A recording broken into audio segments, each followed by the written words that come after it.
Hi there, and welcome to Women with Good Chat. I'm here with my good buddy Pam. Good morning, Linda. Hello, good morning. It is sort of morning, but we're going to be a little celebratory today because this is probably our last episode before Christmas. Yes, before Christmas and before the new year. Before the new year. So I'm going to pour a couple of beautiful pink sparkly glasses here. Lovely. And we thought that we would do a little recap of our inaugural year, our first year of Women with Good Chat, and we want to share with you how we feel that it went and what we have to look forward to next year. Absolutely. So before we start, cheers. Cheers. And to you, my good friend. To us. Amazing. Yes.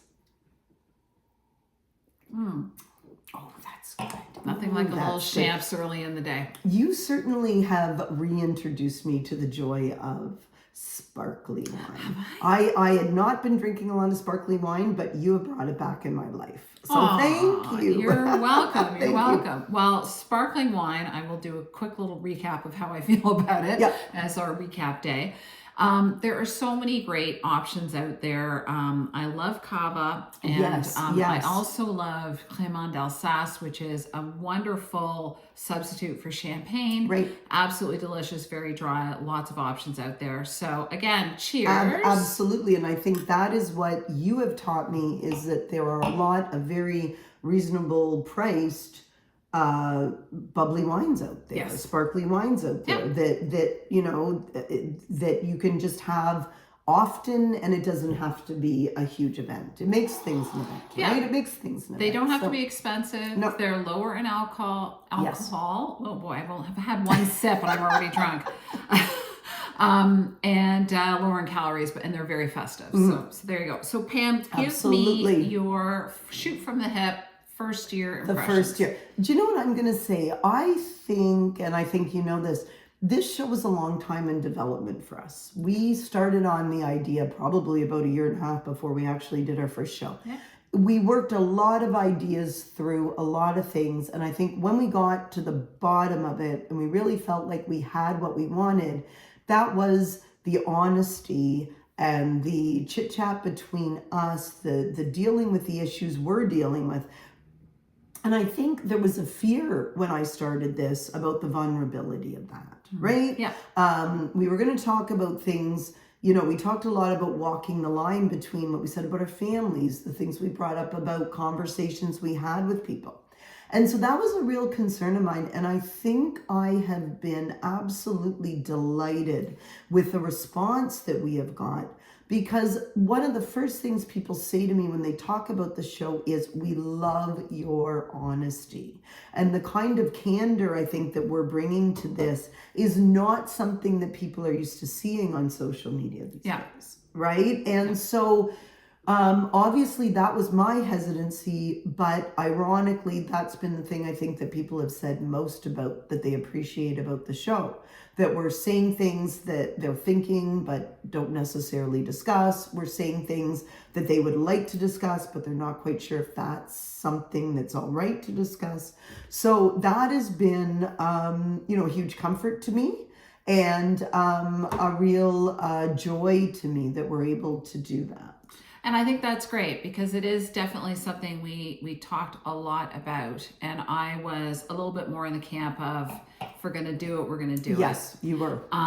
But, you know, obviously you have to think of everything. And that's where the, you know, chef, artist, and the lawyer, world traveler kind of have a good mix of sensibilities to kind of talk these issues through and make sure that we're doing it the right way. Right. And, but yeah, I think what I want to do going into this was, if I'm going to do it, I'm going to do it. Yes, absolutely. And, but obviously you always want to be mindful of people's feelings. Yes. And, and especially not mentioning too much about our husbands or partners.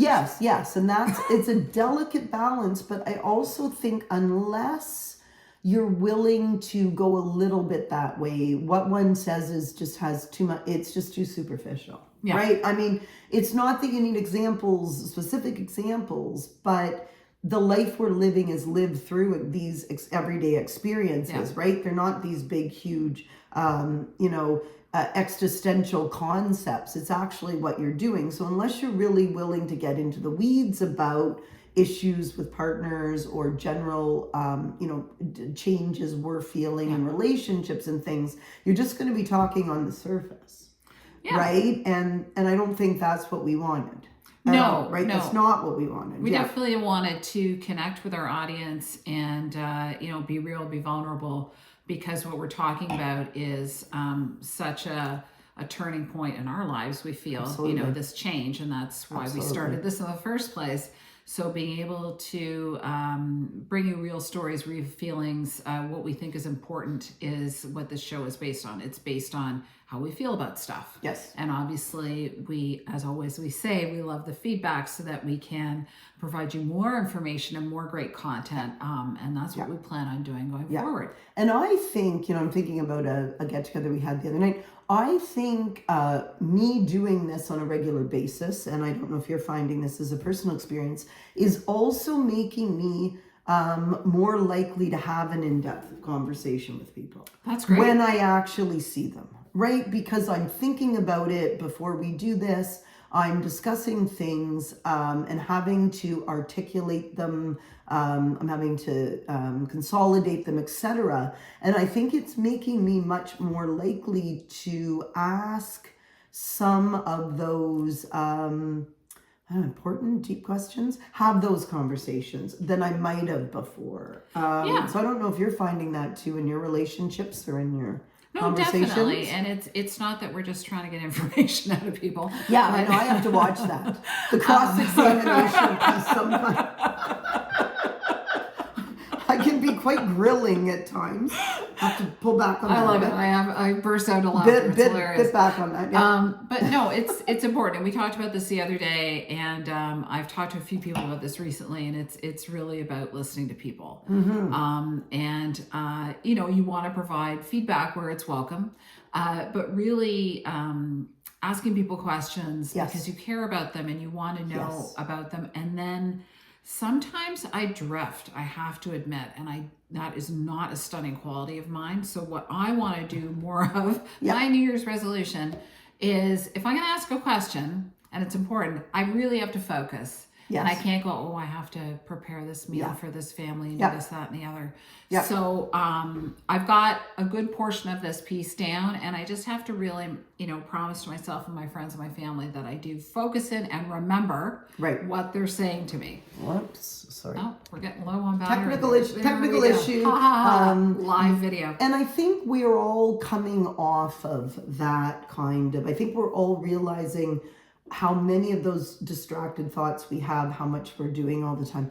I think as a society, we're beginning to recognize that may not be good for our relationships. Yes. Right? And good for our brains, good for our relationships, good for a lot of things. So I think it's a practice all of us who have had busy lives need to keep in the forefront of thinking about. Now, I'm very guilty about that too. I mean, I'm having a very in-depth conversation with people while I'm, shopping at Loblaws. Maybe not, right?